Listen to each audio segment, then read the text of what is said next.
Bonsoir à tous, ravi de vous retrouver en direct. Bienvenue dans Ça vous regarde. À la une ce soir, la Covid-19, une maladie socialement inégalitaire. On va revenir sur cette vaste enquête de l'INSERM rendue publique aujourd'hui. Premier portrait à grande échelle des personnes les plus touchées par le virus et sans surprise, ce sont les plus pauvres. 1 million de Français ont par ailleurs basculé dans la pauvreté depuis le début de la crise sanitaire. On en parle dans un instant avec nos invités dans notre grand débat. On reviendra aussi sur la libération de Sophie Petronin, la dernière otage française dans le monde, a atterri à Villacoublay, c'était à la mi-journée. Elle a été accueillie par le président de la République Emmanuel Macron. Une libération qui coïncide avec la remise en liberté de plusieurs dizaines de djihadistes. L'analyse du journaliste Antoine Glaser, spécialiste de l'Afrique et du Mali, sur ce plateau. Et puis notre grand témoin, ce soir, observe les battements du monde depuis des années. Journaliste, il a été patron de France Télévisions et surtout amoureux de la politique. Il a signé pour LCP une série de documentaires sur les secrets de la Ve République. Patrice Duhamel est avec nous ce soir. Voilà donc pour le programme, c'est parti. Hashtag sévère, n'oubliez pas. Tout de suite, le grand débat.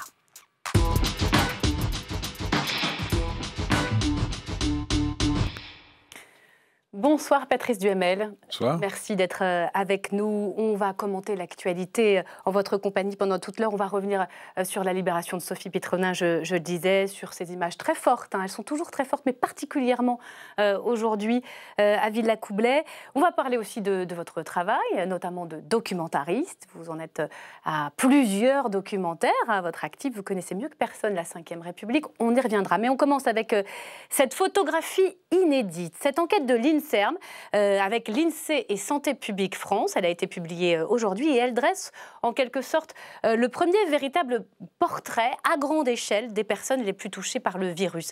Manuel Domergue, bonsoir. Bonsoir. Merci d'être avec nous. Vous êtes responsable des études à la Fondation Abbé Pierre, les associations qui estiment à 1 million, c'est un chiffre énorme, 1 million de nouveaux pauvres depuis le début de la crise sanitaire. Et on parle de ce sujet avec vous également, Stéphane Troussel. Bonsoir. Bonsoir. Merci d'être là. Vous êtes le président socialiste du département de la Seine-Saint-Denis, l'un des plus touchés, le plus touché peut-être de tout le pays par ce virus. Dans quelques minutes à peine, Jean-Philippe Mbaye, député La République En Marche du Val-de-Marne, va nous rejoindre. Et bonsoir Stéphane. Bonsoir Myriam. Stéphane Blakowski qui m'accompagne comme chaque soir et qui va ouvrir cette émission avec son billet. Si j'ai bien compris, tout de suite.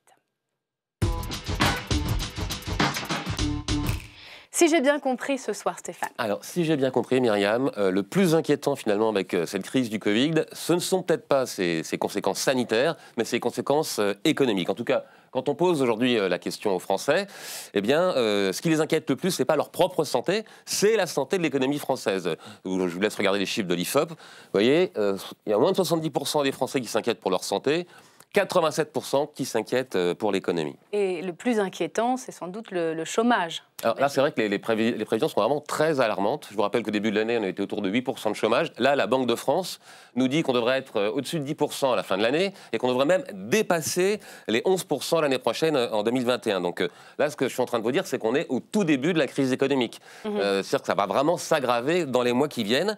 Mais en attendant que le pire arrive, déjà aujourd'hui, on a des situations désastreuses.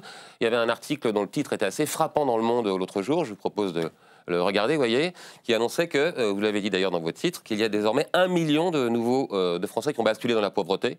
Donc ça veut dire que l'an dernier, il y avait plus de 9 millions de Français qui vivaient donc avec moins de 1 063 € par personne. Ils sont désormais 10 millions. Donc ça se traduit, on va en parler, j'imagine, les loyers impayés, plus d'inscrits au RSA, et même le plus douloureux, des gens qui ont du mal à s'acheter à manger en ce moment. Alors la grande question, comme à chaque fois dans tous les débats, c'est au fond, qu'est-ce qu'on fait? Que fait le gouvernement? Alors, pour l'instant, le gouvernement réfléchit. Il ne faut pas se précipiter non plus. Le Premier ministre a reçu les associations de lutte contre la pauvreté vendredi dernier.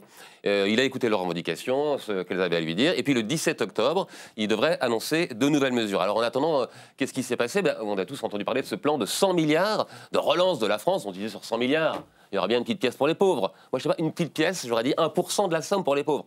On n'y est pas.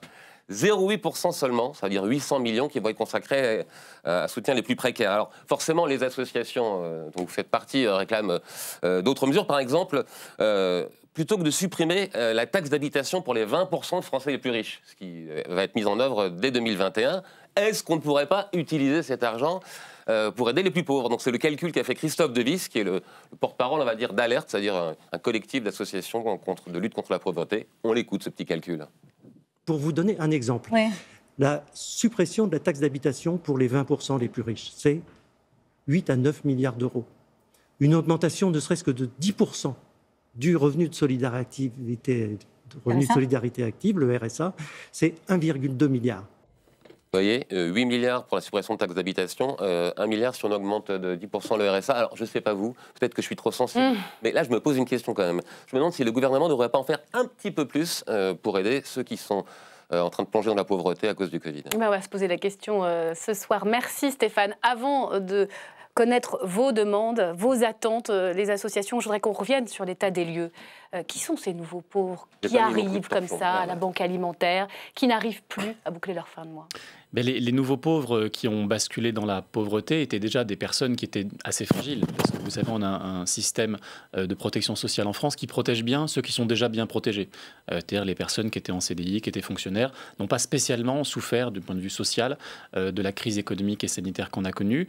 En revanche, les personnes qui étaient sur le fil, du point de vue de l'emploi, qui étaient en CDD, en stage, en intérim, les saisonniers, les intermittents. Je suis en CDD, je ne suis pas renouvelée, mais je ne suis pas assez pauvre pour toucher le chômage, enfin avec un revenu bas. Alors, souvent, qu'est-ce qui se passe ? En fonction du nombre de mois qu'on a travaillé, on a le droit ou pas au chômage. Vous savez que le gouvernement venait de faire passer une réforme qui durcissait les conditions d'accès à l'indemnisation chômage. Donc il y a des millions de personnes qui ont perdu des revenus. Certains sont rattrapés par les aides de l'État, les indemnisations. Certains sont rattrapés par les allocations chômage. Et d'autres passent à travers ou vont passer à travers au fur et à mesure. Donc ceux qui n'ont pas cotisé assez longtemps n'ont pas forcément le chômage, mais ils sont suffisamment au-dessus pour ne pas avoir le RSA. C'est ça. Alors c'est pour ça que cette crise aussi va mettre du temps, parce que vous savez, entre le moment où votre entreprise a des difficultés financières, le moment où elle arrête son activité, où elle vous licencie, où vous venez au bout de vos droits aux allocations chômage, ça peut prendre plusieurs mois, voire plusieurs années. Et avant que vous n'arriviez plus à payer votre loyer, vos charges, vos remboursements d'emprunt, après avoir demandé de l'aide à votre famille, consommé votre épargne, ça peut prendre plusieurs années. Donc cette crise est appelée à durer longtemps. C'est pour ça que les aides ponctuelles ne sont pas à la hauteur de la crise qu'on a. Quelle est la photo sociologique? On parle beaucoup des jeunes, des étudiants, mais vous dites vous-même que ce sont aussi des gens qui travaillent, des artisans, des commerçants? Oui, alors il y a plusieurs temporalités. Les personnes qui sont dans des secteurs qui sont touchés vont mettre plusieurs mois ou plusieurs années à voir leur situation se dégrader. En revanche, comme dans toutes les crises, ceux qui sont les perdants les plus rapides, ce sont les personnes qui n'avaient pas de situation auparavant. Et donc, en particulier les jeunes qui finissent leurs études ou qui auraient voulu les poursuivre et qui arrivent sur le marché de l'emploi, le marché du logement, sans aucun atout et sans aucune perspective en vue. Et il faut se mettre à la place de quelqu'un qui vient d'avoir son bac, son CAP, son master, sa licence. Qu'est-ce qui est fait aujourd'hui, quoi? On va les entendre, ces personnes, dans un instant, dans un reportage. Stéphane Troussel, vous, qu'est-ce que vous observez en Seine-Saint-Denis? On imagine que voilà, toutes les demandes d'aide sociale explosent. Oui, c'est exactement ce qui vient d'être décrit, c'est-à-dire qu'il y a à la fois les demandes, notamment du RSA, puisque ce sont les départements qui versent le RSA, et donc on a une augmentation très forte dans un département déjà populaire comme la Seine-Saint-Denis, mais ce constat-là, il est en train de s'établir sur d'autres départements qui n'étaient pas forcément dans ce type de situation précédemment. Donc on a une augmentation très forte. Dans certains départements, on est déjà à 10, 11, 14%. En Seine-Saint-Denis, je pense qu'on finira l'année entre 6 et 8% d'augmentation. C'est plusieurs dizaines de millions d'euros supplémentaires qu'il faut trouver pour le département. Qu'est-ce qu'elles vous disent, ces personnes ? Dans quel état d'esprit elles sont, ces nouveaux pauvres? Est-ce qu'ils ont peur? Est-ce qu'ils ont honte? Oui, bien sûr, ils ont peur. Il y a aussi de la honte, comme vous dites. C'est exactement les profils que monsieur vient d'indiquer. C'est-à-dire qu'on a un certain nombre de salariés qui, eux, ont des droits, notamment l'indemnisation du chômage, parfois le chômage partiel. Et puis, il y a tous les autres. Des petits, le marché du travail ces dernières années, c'est quand même considérablement précarisé, flexibilisé. Donc, avec des tout petits emplois, de courte durée, de l'intérim, des CDD, des jobs parfois même pas toujours, comment dirais-je, encadrés, régulés. Et donc, quand il y a ce confinement, eh bien, il y a d'abord tous ceux-là qui perdent immédiatement leur activité. Et puis, il y a ceux qui arrivent maintenant, dont le contrat n'a pas été renouvelé, dont le CDI a été interrompu pour cause de licenciement. Et on n'arrive plus à payer le loyer, on n'arrive plus à se soigner. Ce qui nous inquiète considérablement, c'est notamment les jeunes. Je rappelle que nous sommes un des rares pays européens où les jeunes n'ont pas accès aux minima sociaux. Et donc, ceux-là, en ce moment, ils n'ont règle plus rien du tout. Plus le petit job qui accompagne les études, pas toujours la solidarité nationale, la solidarité familiale qui peut continuer de jouer, et pas accès au RSA. Donc ça, c'est une situation très dramatique. Patrice Duhamel, c'est une forme de crise sociale qu'on est déjà en train de vivre. 1 million de nouveaux pauvres. Oui, 1 million de nouveaux pauvres et au total plus de 10 millions étant en dessous du seuil de pauvreté. C'est d'autant plus inquiétant qu'on est dans une période tout à fait étonnante et totalement inédite avec un État qui est plus protecteur qu'il n'a pas été depuis des dizaines et des dizaines d'années. On a vu ce qui a été fait sur le chômage partiel, on voit ce qui est fait pour le soutien aux entreprises. Donc c'est une stratégie et c'est aussi une demande de la société française dans cette période de crise sanitaire. Alors, juste 2 choses. D'abord, si on décline le fameux « quoi qu'il en coûte » du président de la République dans sa première intervention au moment de l'entrée dans la crise, de l'annonce du confinement, oui. J'imagine mal, je ne sais pas ce qui vous sera annoncé le 17 octobre, j'imagine mal que le gouvernement n'ait pas également une stratégie de soutien à la demande, puisqu'il a choisi en termes stratégiques la politique de l'offre, c'est-à-dire un soutien aux entreprises pour essayer de limiter l'augmentation du chômage.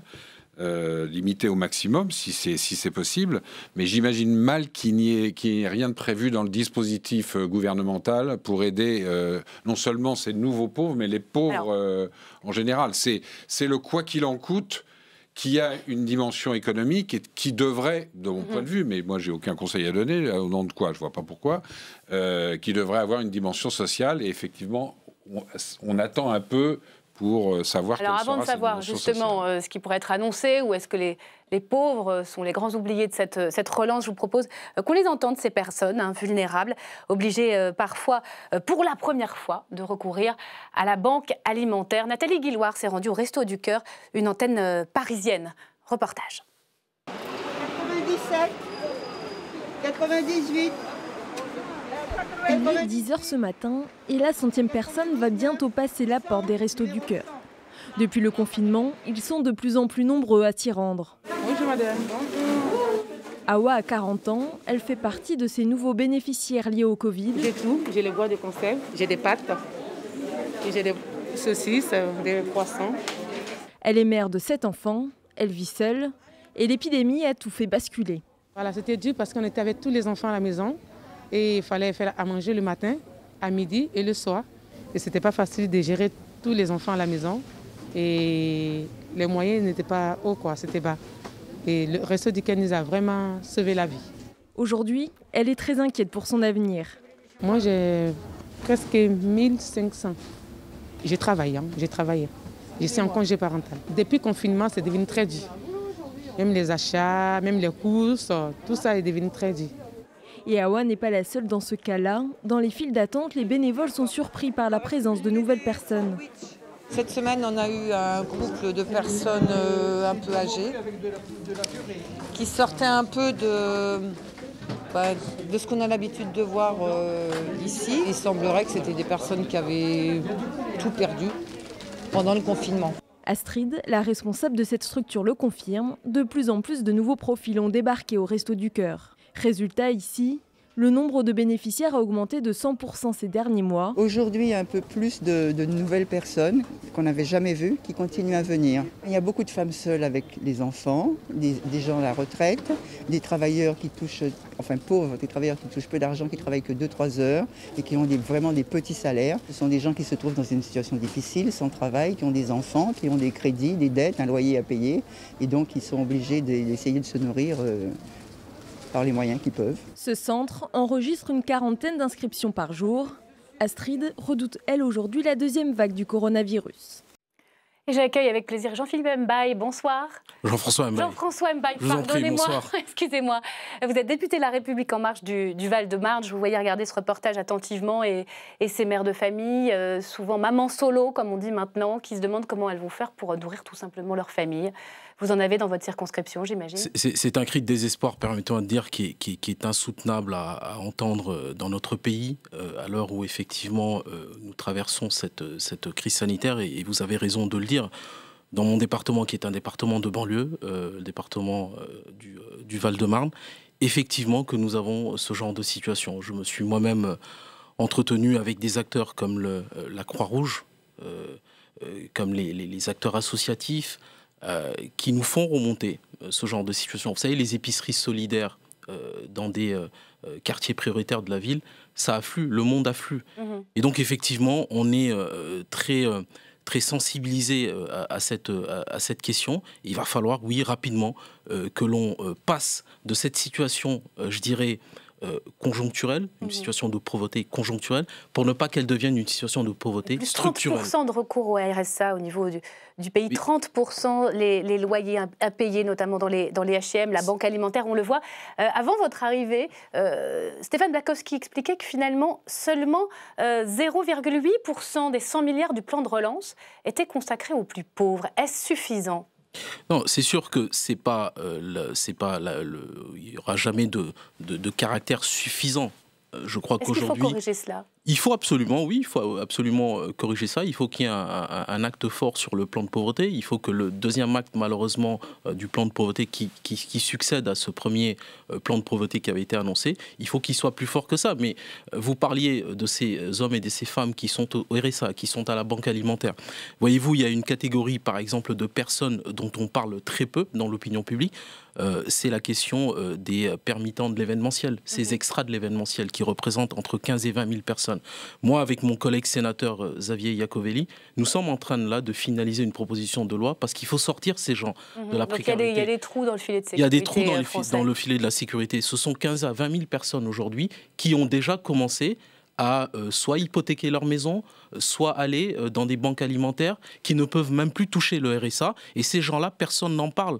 Je regarde encore toutes les manifestations pacifiques qu'elles ont pu tenir depuis un certain temps. Ça n'a alerté et ça n'a ému personne. Et donc nous, avec le sénateur Xavier Iacovelli, nous nous sommes emparés de cette situation et nous allons prochainement, pas des intermittents du spectacle, de l'événementiel, ce qu'on appelle les extras de l'événementiel dans la restauration. Dans la restauration, c'est différent. D'accord. Vous voyez, même vous entretenez cette confusion parce que personne n'en parle. Donc les contrats courts dans la restauration. C'est 15 à 20 000 personnes qui sont aujourd'hui dans une détresse totale. Et donc il faut en parler, il faut solutionner ce problème-là et nous devons le faire parce que sinon, ce sont des familles entières qui sont dévastées. Alors je voudrais savoir exactement ce que vous attendez à la Fondation Abbé Pierre. Il y avait ce plan pauvreté, après tout, il n'a que 2 ans. Il y avait ces idées de service public de l'emploi, avec des petits déjeuners qui devaient être distribués dans les écoles. Il y avait aussi cette idée d'un revenu universel d'activité. Où on en est ? On n'en est nulle part. On a fait 1 an et demi de concertation avec le gouvernement jusqu'à ce que la personne en charge de cette concertation démissionne. La secrétaire d'État à la lutte contre la pauvreté n'a pas été renouvelée. Le poste est vacant. Donc le RUA est un projet qui est enterré en fait. Revenu universel d'activité qui devait fusionner les minima sociaux, lutter contre le non-recours, l'ouvrir d'une certaine manière peut-être aux moins de 25 ans. Donc il y avait quand même une ambition. Et puis, voilà, c'est à la poubelle. Pour quelle raison ? On nous a dit à cause du Covid, ça n'a aucun rapport. Donc c'est vraiment, on sent qu'il n'y a pas de volonté politique. Ça a été dit, 0,8% du plan de relance consacré aux personnes les plus vulnérables. Bon, là, c'est de l'ordre de la blague. Je veux dire. Le plan pauvreté numéro 1, on va servir des petits déjeuners. Non, mais ça, c'est très bien, c'est très bien. Mais ils ont été servis. Oui, c'est formidable, vraiment formidable. On donne des petits déjeuners aux personnes qui n'ont pas assez d'argent pour s'acheter à manger. Le repas de la cantine, qui d'ailleurs s'est arrêté pendant le confinement, à 1 €, ça faisait partie des Oui, alors beaucoup de communes le faisaient déjà. On est de l'ordre des choses qui sont très bien, très intéressantes. Mais c'est pas ça de la lutte contre la pauvreté. Ça, c'est du gadget politique. Stéphane Troussel, là-dessus, plan pauvreté. Oui, c'est très bien les repas à 1 €, mais la plupart des collectivités locales, aujourd'hui, elles ont un premier tarif qui est inférieur à 1 €. Le premier tarif en Seine-Saint-Denis, dans les collèges, il est à 0,50 €, 50 centimes d'euros. Donc vous voyez bien que ça relevait davantage du gadget. Je vais vous donner un chiffre. Sur cette année, je ne sais plus si c'est l'an dernier ou cette année, le département de la Seine-Saint-Denis qui a signé avec le gouvernement cette stratégie de la lutte contre la pauvreté. Je crois que nous avons dû percevoir l'année dernière ou cette année 3 millions et quelques d'euros, peut-être 6 l'année suivante. Ce que doit le département payer chaque année au titre du RSA, puisque c'est l'État qui s'est déchargé depuis 15 ans du paiement du RSA. Sur les départements. Sur les départements. Cette année, c'est 200 millions d'euros. Donc, bien évidemment que j'ai signé la stratégie pauvreté avec le gouvernement pour récupérer quelques millions d'euros. Parlons de la Seine-Saint-Denis en particulier. Le gouvernement sait très bien que la Seine-Saint-Denis est particulièrement touchée. Parce que les gens qui tombent dans la pauvreté ou qui y sont déjà sont aussi, et on va y venir, ceux qui attrapent le plus le Covid. Bien sûr. Parce qu'ils vivent dans des HLM où il y a beaucoup d'étages, qu'on appuie sur l'ascenseur, etc., que c'est des premiers de corvée dans les supermarchés, etc. Et donc vous voyez bien le décalage. Et puis quand même, ce débat sur la lutte contre la pauvreté, il n'intervient pas dans n'importe quel contexte. Ça fait 3 ans que le gouvernement a fait d'autres choix sur d'autres questions. Alors par exemple, qu'est-ce que vous attendez, vous, précisément tout à l'heure, on évoquait, par exemple, la question de la taxe d'habitation ou même un certain nombre de choix fiscaux liés à l'impôt de solidarité sur la fortune, liés à la flat tax. Il y a une étude qui vient d'être rendue sur le fait que depuis 3 ans, bien écoutez, il n'y a pas de ruissellement comme on nous l'avait laissé entendre, c'est tout l'inverse. Les riches se sont enrichis et les pauvres se sont appauvris. Et donc au moment où on a cette crise sanitaire avec des conséquences économiques et sociales dramatiques, il faut changer de cap, urgemment. Je me tourne vers le député de la majorité que vous êtes, Jean-Philippe Mbaye, du côté des départements. Jean-François. Pardon, mais c'est décidément... N'y arriverai pas. Terminé, je ne fais plus l'erreur. Jean-François Mbaye, qu'est-ce que vous répondez ? Non, mais c'est sûr que ce que je viens de vous dire tout à l'heure est aujourd'hui mis en lumière. C'est-à-dire qu'on a une situation aujourd'hui conjoncturelle qui vient se superposer à une situation structurelle dans certains départements, et le président du conseil départemental de Seine-Saint-Denis l'a rappelé. Moi, je vois les engagements que l'État a en tout cas mis sur ce département. Après, il faut aller beaucoup plus loin, beaucoup plus vite. Mais le conseil qui vous est fait, par certes l'opposition, mais aussi les associations, c'est que les plus pauvres seraient d'une certaine façon les grands oubliés de ce quinquennat. Non, moi je n'accepterai pas ce procès-là. Enfin, on a aujourd'hui dans ce pays-là mis en place un certain nombre de dispositifs avant la crise, d'accord ? Pendant la crise, pendant le pic de la crise, on avait commencé à les mettre avant même que cette crise n'intervienne, et sur lesquels aujourd'hui il faut avoir un autre regard en tenant compte du contexte. Je vous donne un exemple. Le Conseil national de lutte contre l'exclusion vient de publier son rapport. Il y a un certain nombre de propositions, mais qui sont tout à fait parlantes, qui sont même alarmantes. Et donc, pour lesquelles, aujourd'hui, il va falloir que nous, parlementaires, je ne dis pas simplement les parlementaires de la majorité, je dis l'ensemble des parlementaires, ayons un regard sur les propositions qui sont formulées. Elles sont au nombre de 12. Moi, il y en a sur lesquelles je me reconnais totalement, sur lesquelles il y a un levier d'action à faire. C'est ça aujourd'hui. J'imagine. Mais écoutez, tous les parlementaires l'ont reçu. Vous avez une députée de la majorité, Madame Lazare, qui en est la présidente de ce Conseil national de lutte contre l'exclusion et qui est d'ailleurs très au fait de ces questions. Elle est dans le département du Val d'Oise, elle connaît ces problématiques. Donc c'est là aussi ces leviers-là qu'il va falloir activer très, très rapidement. Dire que les plus pauvres ont été les oubliés de cette gestion de crise et qui amène à la pauvreté.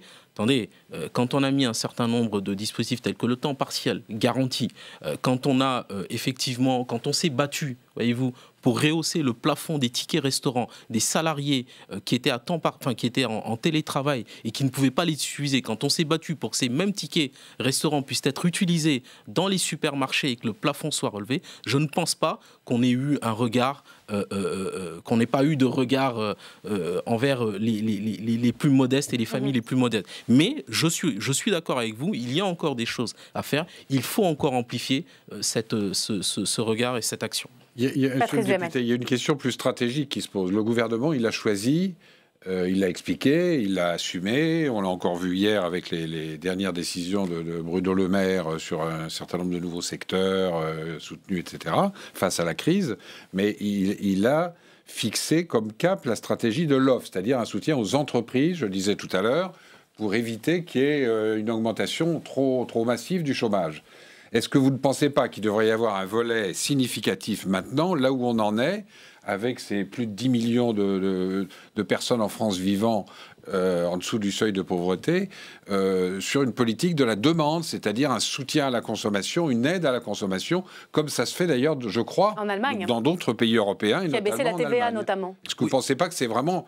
Maintenant, on est dans l'urgence. Monsieur Delfraissy vient de nous annoncer que la crise sanitaire, elle allait durer jusqu'à l'été prochain. C'est-à-dire encore 10 mois. Et bon, je ne sais pas quels sont les éléments qui permettent de dire c'est 10, c'est pas 8 ou 12, je ne sais pas, mais enfin, en tout cas, on est dans le moyen terme. Est-ce qu'il ne faut pas ça va des durer. mesures d'urgence, de soutien? Est-ce qu'il ne faut pas un plan de soutien à la consommation et notamment aux foyers les plus modestes? Mais je suis d'accord avec vous. Oui, mais vraiment, il faut aller vite, quoi. On est dans la discussion budgétaire.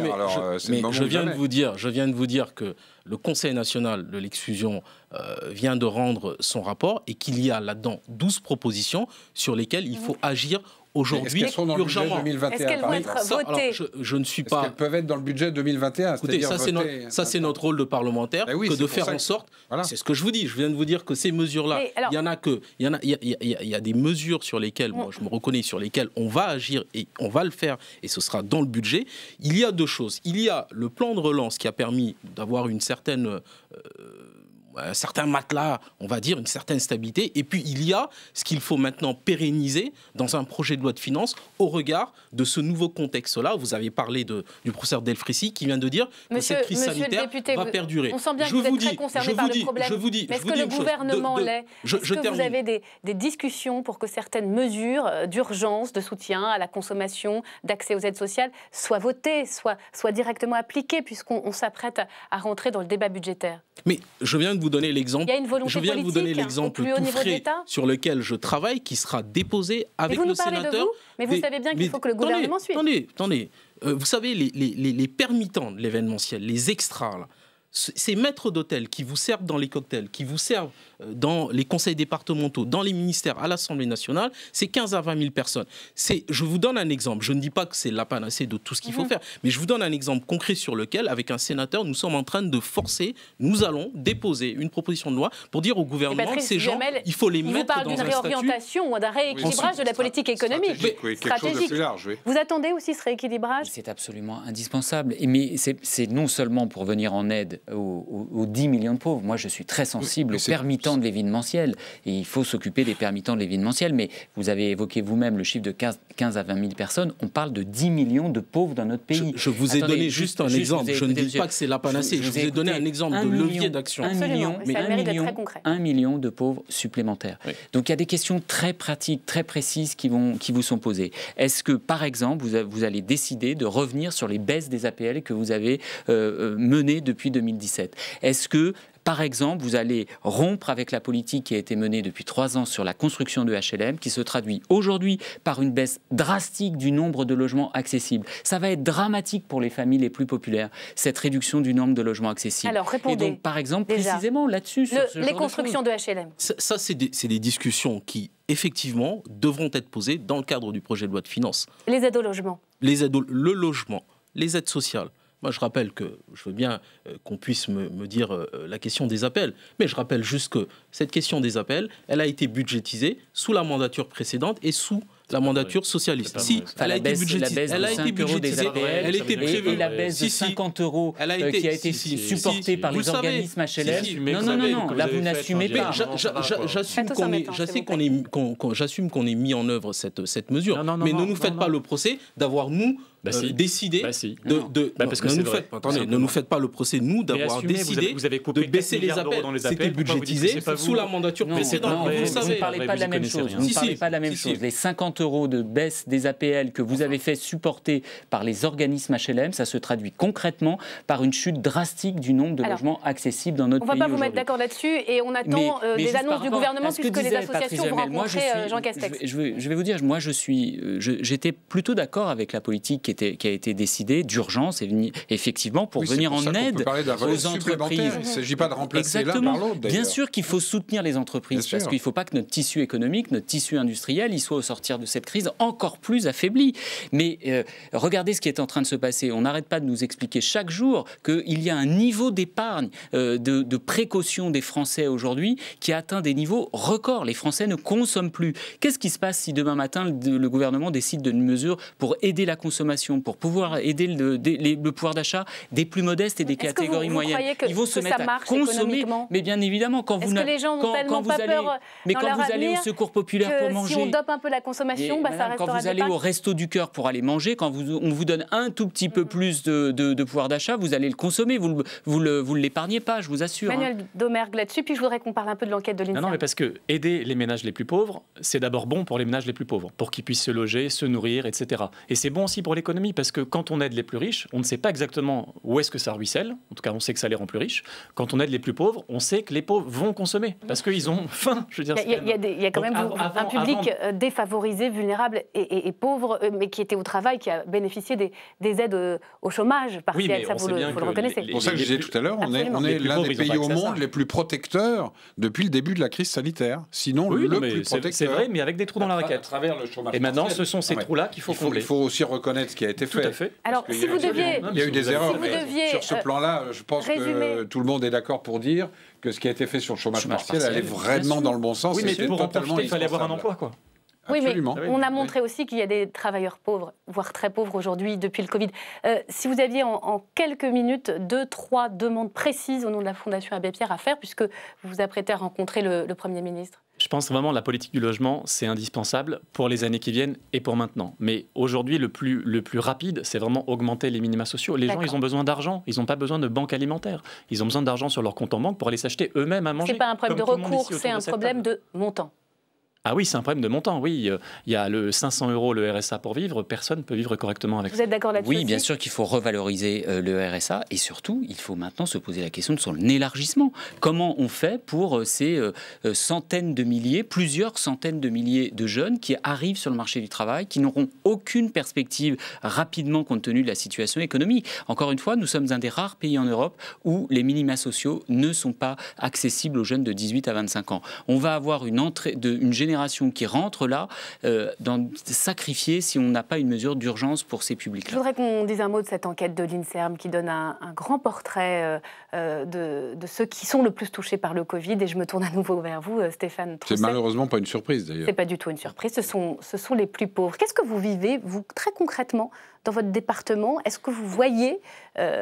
bien voilà, les cas de Covid positifs dans toute la population. Vous savez, pendant cette crise, au pic de la crise au mois d'avril, j'avais employé cette expression, le Covid tue, mais les inégalités aussi. Et donc c'est exactement ce que cette étude montre. Effectivement, en Seine-Saint-Denis, on est davantage mort du Covid et de ses conséquences. Parce que les gestes barrières sont difficiles à appliquer dans les appartements exigus. Exactement. Quand vous avez des appartements plus petits, parfois insalubres, avec une famille nombreuse, que vous ne pouvez pas isoler la personne qui est malade. Quand par ailleurs, contrairement à ce qu'on nous a dit, vous savez, il y a eu une polémique sur la Seine-Saint-Denis qui ne se confinait pas. Non, la Seine-Saint-Denis, elle s'est bien confinée. Elle n'est pas partie comme d'autres territoires à 20% dans sa résidence secondaire. Elle est partie le matin pour aller travailler, pour exercer ses métiers exposés, caissière, livreur, aide-soignante, faire fonctionner les transports en commun. Et donc, les habitants portent le masque. Et oui. Et d'ailleurs, le président de la République, le préfet, tout le monde a reconnu que globalement, les populations faisaient cet effort-là. Et donc, c'est révélateur. Cette crise, elle a révélé une fois de plus les inégalités sociales et territoriales dans notre pays. La région Île-de-France, c'est la région la plus riche de France, même d'Europe, mais qui est marquée par des inégalités terribles contre lesquelles nous n'agissons pas collectivement suffisamment. Jean-François Mbaye, sur cette étude qui effectivement n'est pas surprenante, c'est quand on est les plus pauvres qu'on a plus de chances de contracter ce virus. J'ai encore en image les premiers décès liés au Covid, et singulièrement en Seine-Saint-Denis, cet agent de sécurité, cette caissière décédée. Vous voyez, ces deux professions qui nous servent au quotidien, tous les jours, la caissière, l'agent de sécurité. Et donc, je suis moi-même...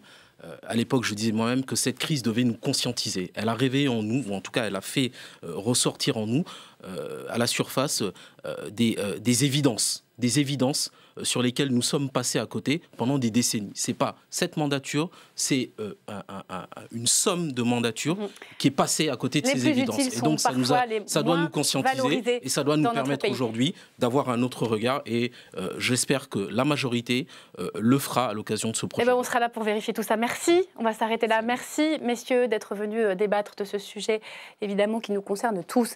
Vous restez avec nous, Patrice Duhamel, parce qu'on va parler un petit peu de vous, à présent, de votre actualité.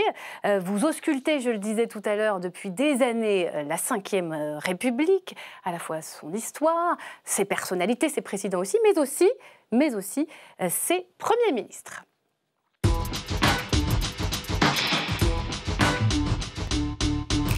L'enfer de Matignon, l'expression est rentrée... Elle n'est pas de moi, non. Elle est de Michel Rocard.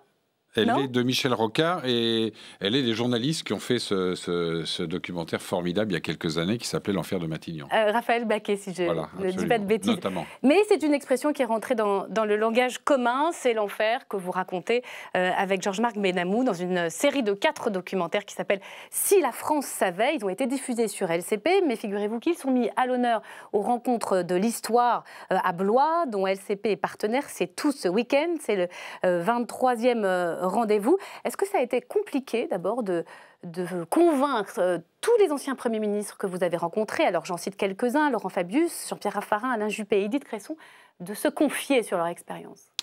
Non, parce que il y a eu une idée, je ne sais plus qui l'a eu, c'est pas moi. Je crois que c'est Georges-Marc Benamou qui l'a eu, le producteur, et qui a interviewé ces 4 anciens premiers ministres avec moi pendant une journée ou à peu près. C'est de les faire revenir à l'hôtel Matignon, là où ils ont travaillé comme Premier ministre. Dans le purgatoire. Oui, mais je crois que ça leur a fait plaisir de revenir sur entre guillemets, le théâtre de leurs exploits. Avec les bons moments, les moments très difficiles. Et quand vous avez le recul nécessaire, et en l'occurrence pour ces 4 anciens premiers ministres, il y a le recul. C'est plus difficile quand, si c'était Édouard Philippe aujourd'hui, ça serait assez compliqué, quand on a le nez encore sur le guidon, de tirer des leçons de ce qu'on a vécu. Mais Matignon, les Français le savent moins que l'Élysée. C'est une lessiveuse. On prend 50 décisions par jour. On est sur le pont en permanence. Et vous parliez de Jean-Pierre Raffarin, qui était un des 4 premiers ministres qu'on a rencontrés et auquel on a consacré ce documentaire de 52 minutes. Il a eu une phrase très bien, il a le sens de la formule. Il a dit l'Élysée, c'est un palais, Matignon, c'est un hôtel, tout est dit. Oui. Voilà. Excellente formule, effectivement. L'enfer de Matignon, s'il y en a bien une pour qui cette expression fait sens, c'est elle. Premier extrait. Je dis qu'à Matignon, il y a 2 jours qui sont agréables, le jour où on arrive et le jour où on part. Le reste, c'est l'enfer. Ah oui, l'expression l'enfer de Matignon, vous considérez que c'est bien choisi? En tout cas, en ce qui me concerne, oui. Ce départ, pourquoi il est un soulagement?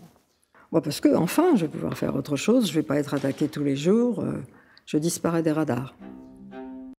Voilà, la seule femme première ministre qui, voilà, n'a pas forcément aimé ce passage. Écoutez, Jean Castex, c'est le 23e Premier ministre de la Ve République. On est en 2020.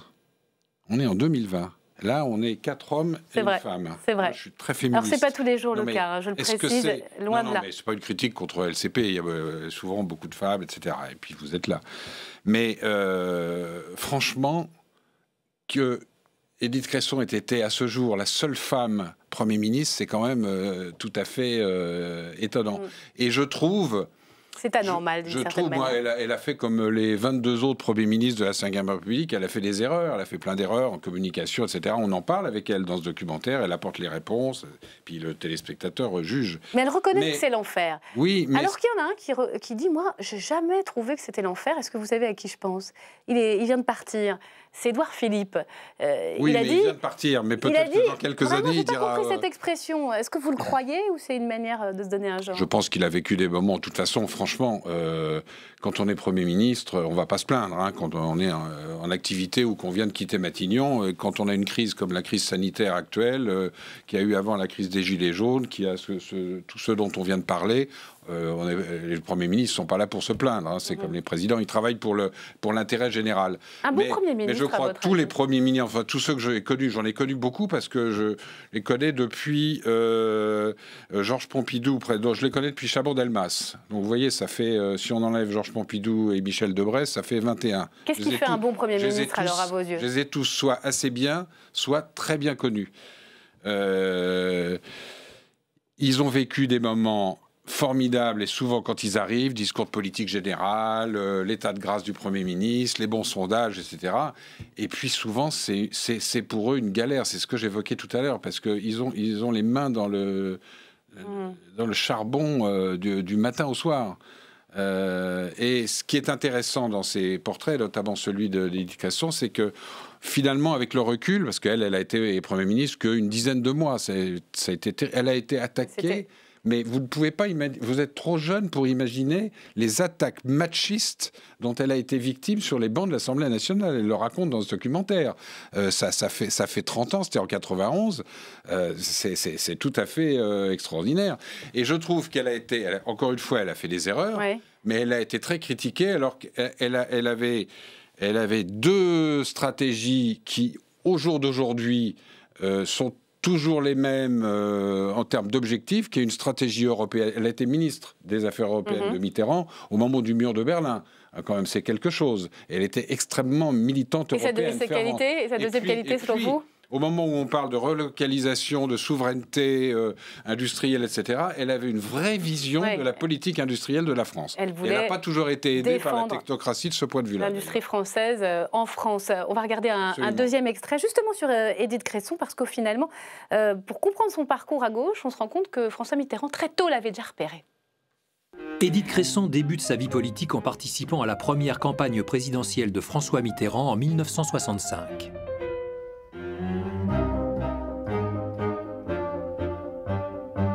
Membre du clan, elle le suit à la création du Parti socialiste, dont elle devient l'une des responsables dès 1975. Le Parti socialiste présente avec Édith Cresson l'un de ses responsables nationaux. C'est dire l'importance que nous y attachons. Vous avez déjà entendu Édith Cresson, elle n'était pas absolument malhabile dans son langage. Le langage ne suffit pas pour juger quelqu'un. Mais j'ai l'impression que dans les 15 jours ou 3 semaines qui restent, vous apprécierez ses qualités de cœur et sa capacité intellectuelle. Maire, députée, elle joue dès le début une autre partition. C'est une femme de terrain qui déteste les jeux politiques.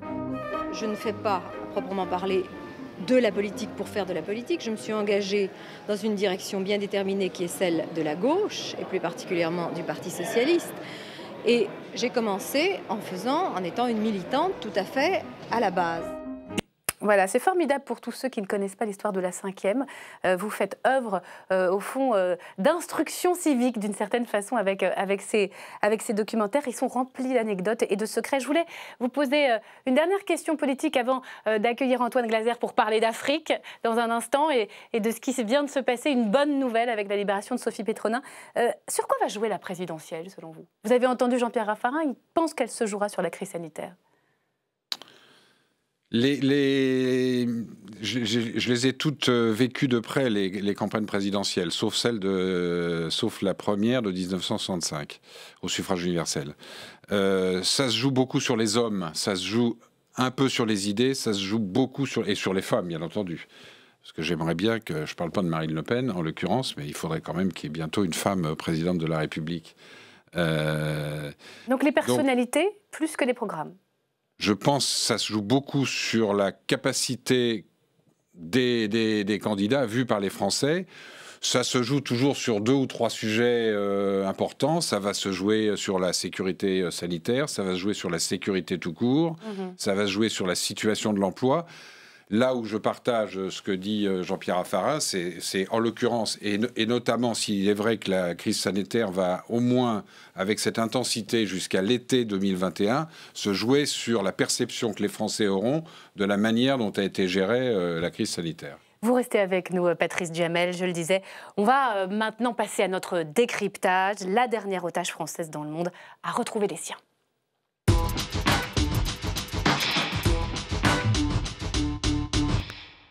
Bonsoir et rebonsoir plutôt Antoine Glaser, merci d'être là. Vous êtes journaliste, spécialiste de l'Afrique, spécialiste du Mali, spécialiste aussi des différents groupes terroristes au Sahel. On va d'abord revoir cette image.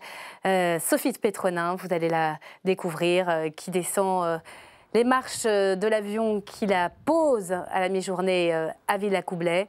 Vous la découvrez, masquée, évidemment, aux côtés d'Emmanuel Macron, le chef de l'État, et qui retrouve les siens dans les bras de sa famille, de son fils, aux côtés également de Jean-Yves Le Drian, le ministre des Affaires étrangères. Elles sont toujours très émouvantes et particulièrement fortes aujourd'hui, ces images. Oui, oui. D'abord, on voit tout de suite que Sophie Pétronin est vraiment une personnalité elle-même extrêmement forte, et sa façon de parler, on sent bien que... On voit même par rapport à sa famille, on a l'impression que sa famille est plus éprouvée qu'elle. Elle est incroyable. Elle a dit qu'elle allait retourner à Gao, dans le nord du Mali, où elle est humanitaire, s'occuper des enfants. Elle est dans une sorte de spiritualité. Et on voit bien, elle dit que c'est ce qui l'a fait tenir. Et ouais, en plus, c'est quand même maintenant quasiment une... sahélienne, comme ils disent là-bas. Je veux dire, elle a toujours vécu là-bas, elle s'est toujours occupée des enfants à Gao. Elle était retournée là-bas. En 2013, elle avait été obligée de s'enfuir par le consulat de l'Algérie. Et malgré tout ça, elle était quand même revenue. Sa vie est là-bas. Vous qui vous intéressez à ce dossier de très près, vous avez été surpris par cette libération? Est-ce que tout s'est accéléré? Oui, j'étais d'autant plus surpris que depuis le mois d'avril 2020, finalement, à Bamako, on ne parlait que de la libération du chef de l'opposition, M. Soumaïla Cissé. On va en parler. Donc, il y avait déjà un certain nombre de négociations. Qui a été libéré en même temps. Qui a été libéré en même temps avec 2 autres otages italiens. Franchement, je ne suis pas dans le secret des dieux, mais on sent bien qu'au départ, il s'agissait uniquement de la libération du chef de l'opposition malienne contre un certain nombre de djihadistes. Et on peut imaginer que la France a fait pression, compte tenu de la pertinence de l'opération Barkhane au Mali, fait pression sur la nouvelle junte, les nouveaux militaires qui ont pris le pouvoir en août 2020 à Bamako, en disant, écoutez, si vous voulez que vous libérez des djihadistes, au moins que Sophie Pétronin soit dans la boucle et soit en même temps, libéré en même temps, peut-être Soumaïla Cissé, mais il faut que Sophie Pétronin...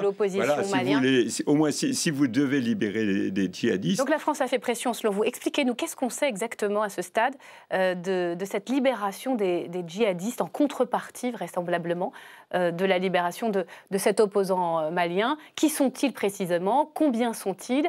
Est-ce que ce sont uniquement les autorités maliennes qui sont derrière cet échange? Alors, en fait, on dit toujours qu'il y a 200 djihadistes qui ont été libérés, mais il ne faut pas voir, c'est pas 200 terroristes. Vous avez environ une vingtaine vraiment de chefs rebelles qui ont sans doute du sang sur les mains, et le reste sont beaucoup des petites mains, des gens qui s'occupaient, qui étaient plutôt des chauffeurs. Vous voyez, on dit combien 200 de combattants? Est-ce qu'on sait, djihadistes, des combattants, il y en a? Non, on dit toujours plusieurs milliers, mais franchement... Plusieurs milliers? Oui, mais parce qu'on ne sait pas, encore une fois, il faut savoir de quoi non, mais là, je parle de l'échange. De l'échange. L'échange. La libération, combien?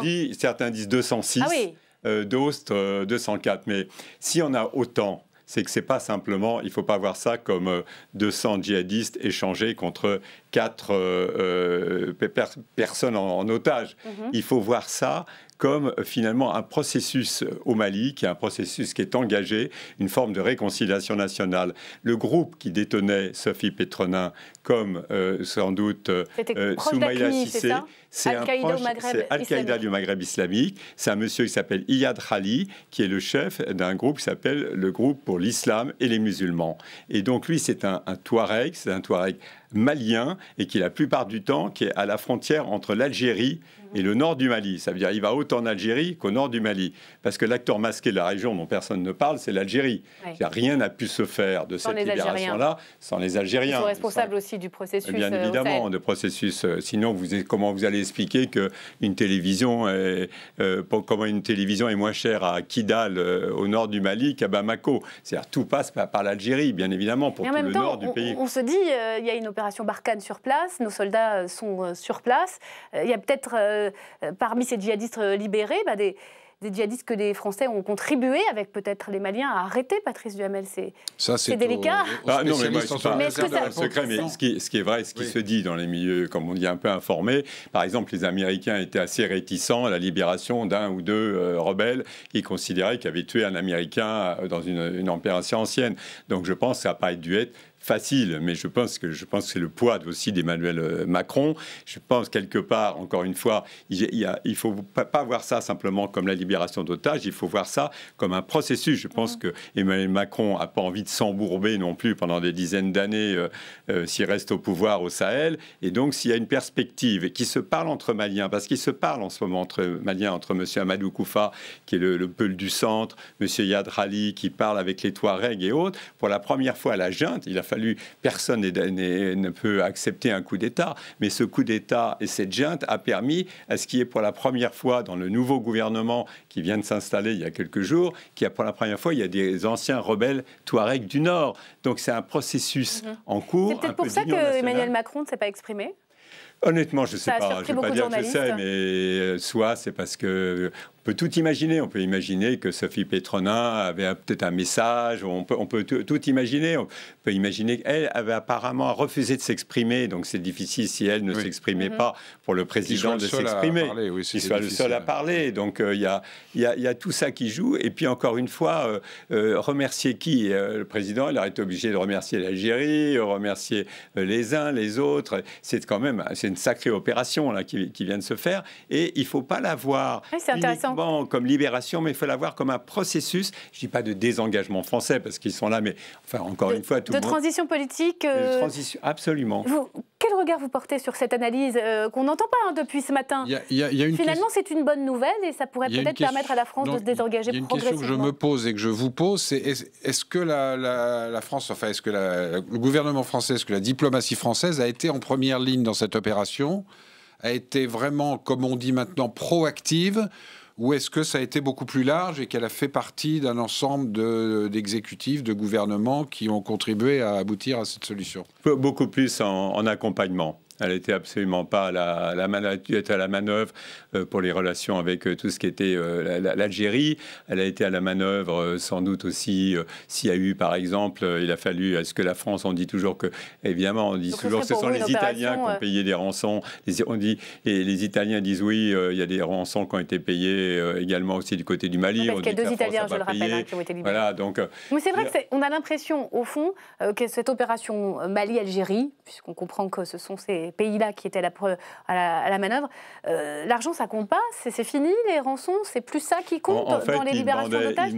Ils demandaient, d'après ce qui se disait à Bamako, ils avaient demandé d'abord une rançon plus la libération d'un certain nombre des leurs qui étaient emprisonnés. Et dans un premier temps, ils ont refusé la rançon parce qu'il n'y avait pas suffisamment des prisonniers, des détenus qui avaient été libérés. Mais encore une fois, si vous rappelez que le président Macron avait dit l'ennemi de Barkhane dans la région, c'est finalement l'EI. Il avait dit c'est Daesh et c'est vraiment l'État islamique.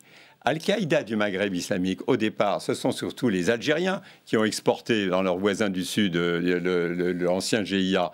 Mais, je veux dire, Al-Qaïda, ce fameux groupe de Yad Rali, ceux qui avaient détenu les otages, ce sont des filiales locales. Et ces filiales locales peuvent très bien, à un moment donné, Yad Rali, négocier, puisque c'est une importance, ce qui est important, il y a un accord d'Alger en ce moment pour négocier une sorte d'autonomie, décentralisation, on ne va pas jusqu'au fédéralisme de l'ensemble du nord du Mali, et que ça soit que finalement, si on accorde à ces gens-là une certaine des positions au Mali, on pourrait imaginer une transition politique et le retour de la paix. Le mot est prononcé. Merci beaucoup Antoine Glaser pour ce décryptage. Vous restez avec nous pour la dernière séquence de cette émission. C'est le bloc-notes, tout de suite, comme tous les vendredis. Problème. Bonsoir François, comment allez-vous? On ne se quitte plus en pleine campagne américaine. Du PAF, parce qu'il faut répondre, parler en marchant. Mais oui, parce qu'on rentre, on sort, ça va vite, on nettoie les places à cause du Covid. Je vous rassure, tout est Covid-free maintenant, comme on dit dans un bon anglais, ça tombe bien. On va parler de la campagne américaine avec vous. Vous nous racontez la bataille d'images qui sévit entre les deux camps. Oui, dans la série, ça n'arrive qu'aux États-Unis, mais ça pourrait arriver en France. Je vous parle aujourd'hui des publicités négatives, negative ads dans le texte. Alors, le principe, il est simple, c'est qu'au lieu, comme en France, de dire du bien de son candidat, on descend en flèche son adversaire. Alors, avec une seule règle, il n'y en a pas. Et pour le coup, pour comprendre, pour que les jeunes comprennent, c'est un peu le MMA des hommes politiques. Hein. C'est un peu tout est permis. Alors, pour échapper dessus, quoi. Exactement. Et pour échapper à la caricature, je vais vous montrer un exemple où là, c'est pas l'agressivité, c'est pas les insultes qui sont utilisées, ce sont les moqueries, c'est l'humour. Puis plus classique, le sens inverse, hein, critique de Biden et critique de Kamala Harris. Alors là, c'est les noms d'oiseaux. Là, c'est une pub du côté républicain contre les démocrates. Kamala Harris ran for president by rushing to the radical left, embracing Bernie's plan for socialized medicine, calling for trillions in new taxes, attacking Joe Biden for racist policies. Voters rejected Harris. They smartly spotted a phony. But not Joe Biden. He's not that smart. Voilà, phony. Alors, phony en anglais, c'est la fausse Kamala. Kamala, la fausse, phony Kamala. Et slow Joe, Joe le lent. Il a été même plus loin, Donald Trump, dans les dernières heures. Il a dit monster, la monstre, elle est monstrueuse. Et alors, le tout, on termine là-dessus, le tout n'est pas de faire des publicités négatives. Le tout est de pouvoir dépenser des dizaines, des centaines de millions pour que les Américains les regardent. Et là, problème dans la campagne de Donald Trump, il n'a plus assez d'argent. Alors, il ne peut pas faire dans tous les États. Et oui, il est en train de retirer des publicités négatives. Merci beaucoup François Durper, à 25 jours du jour J de l'élection. Vous revenez très vite, bien sûr. On va terminer avec Camille Saferis, Patrice Duhamel. Camille Saferis est un charmant comédien qui est également chroniqueur dans cette émission et qui chaque semaine nous fait découvrir un député un peu autrement. Il prend un verre avec lui pour le décontracter un peu. Camille, qui avez-vous rencontré, avec qui avez-vous trinqué cette semaine ? Eh bien, j'ai trinqué avec Bénédicte Taurine. Elle est députée LFI de l'Ariège. Elle était prof de SVT, de Sciences et Vie de la Terre. Et puis, elle est devenue députée. Elle a perdu son statut. Alors, par la suite, peut-être qu'elle devra reposer sa candidature pour retrouver un poste. Mais en attendant, elle prend le train de nuit parce que les Pyrénées, c'est très loin. Elle vient une fois par semaine à l'Assemblée et le voyage prend la nuit entière. C'est un peu comme les députés d'outre-mer qui, eux, prennent l'avion. Mais elle, c'est un train couche l'ancienne, un des 2 derniers en circulation. C'est comme dans les années, ça n'a jamais changé. Donc en fait, c'est les voitures avec des couchettes. Alors moi je prends en première parce que sinon on est 6 c'est super. Bon, c'est un peu particulier de dormir avec des gens qu'on ne connaît pas, mais. Mais vous arrivez à bien dormir? Non, non. Donc déjà qu'à l'Assemblée, on ne dort pas beaucoup. On dort pas beaucoup. Non, mais là c'est un rythme, ouais. Ça c'est. Moi je suis une grosse dormeuse en principe, et là c'est un peu tendu pour moi, ouais. Moi je défends le train de nuit depuis toujours, et du coup c'est compliqué de défendre quelque chose quand on ne l'utilise pas, quoi. Ouais. Et puis qu'on ne sait pas comment ça marche, parce que c'est quand même une aventure toutes les semaines. Alors vous avez vu, Bénédicte Taurine, elle a un vrai look de lionne, pas du tout la députée en tailleur classique, et évidemment, on le lui a reproché. Ah, mais la tenue vestimentaire, l'épouvantail, enfin des choses. Mais pourquoi avec cette magnifique crinière? Ah, mais non, c'est pas bon, là il faut s'attacher les cheveux, il faut... Alors j'ai tenté de changer la tenue, mais ça me ressemble pas. J'ai tenté j'ai essayé de me fondre un peu mieux, mais... C'est-à-dire quoi, de faire un chignon? Ouais, d'attacher les cheveux. Qu'est-ce que ça donne si vous attachez les cheveux? Vous voulez que j'attache les cheveux? Faites voir, ça donne quoi? Alors ça tient tout seul, c'est magnifique. Faites un nœud dans les cheveux, et voilà. D'accord, voilà, alors là, on vous faisait moins de reproches? Je sais pas si on ferait moins de reproches, mais... C'est mieux, ça fait plus député? Eh bien, il paraît. Ah ouais. Alors, dans la ferme où elle a grandi, celle de ses grands-parents, eh bien, il y avait plein d'animaux. Et aujourd'hui encore, Bénédicte Taurine a une jument, des lapins et une vache qui s'appelle Soisic et qui a 19 ans. C'est donc une vache à la retraite qu'elle a choisi de recueillir. Soisic, oui, c'était une vache qui était... Oui, je raconte n'importe quoi, mes histoires de vaches. Ça m'intéresse, c'est ça qui m'intéresse. Alors Soisic, donc votre vache. La vache. Qui était à des enfants. Normalement, une vache en fin de vie, comme ça, elle est vouée à aller à l'abattoir. Et là, du coup, je l'ai prise en pension. La ferme, c'est quand même un travail permanent, quoi. Ça commence tôt le matin, ça finit tard le soir. C'est vrai que c'est du travail permanent, mais c'est un autre rythme aussi. Mais est-ce qu'il n'y a pas un parallèle, finalement, entre une ferme et l'Assemblée? Ce qui est comparable, c'est qu'on ne pense jamais à autre chose. moi, je ne vois pas passer les semaines, en fait. Il n'y a pas de week-end, il n'y a pas de coupure. Du coup, on n'a jamais vraiment de coupure entre ce qu'on fait et ce qu'on est. Donc c'est la même chose qu'une ferme. On n'est pas des vaches, mais... Voilà, merci beaucoup Camille. Il pourrait vous inspirer, ces députés, cette Bénédicte Taurine, Patrice Duhamel, pour un documentaire?